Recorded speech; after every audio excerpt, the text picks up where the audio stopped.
అన్న మీదున్న ప్రేమతో ఆ క్షణంలో ఏదో ఎమోషన్లో కొట్టేసి వెళ్ళిపోయావు.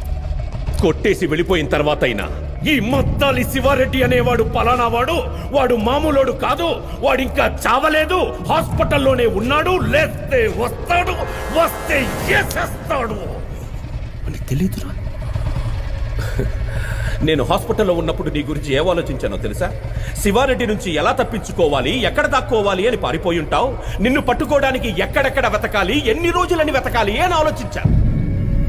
కానీ నువ్వేంట్రా, అసలు ఈ మద్దాలి శివారెడ్డి అనే వాడే నీ లైఫ్ లో లేనట్టు, వాడితో అసలు నీకేమీ జరగనట్టు హ్యాపీగా బైక్ వేసుకొని హైదరాబాద్ మొత్తం ఇంత నార్మల్ గా ఇంత కూల్ గా ఎలా తిరుగుతున్నావురా నువ్వు?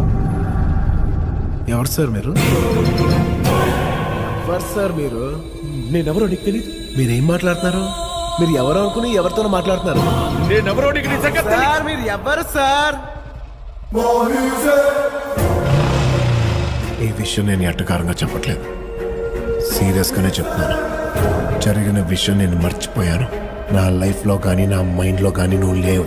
మా అన్నని చంపాలనుకున్న విషయం నేను మర్చిపోయాను, నువ్వు మర్చిపో. ఈ విషయం మీ ఇంటికి వచ్చి మీ నాన్నగారు చెప్పానే, నీకు చెప్పలేదా?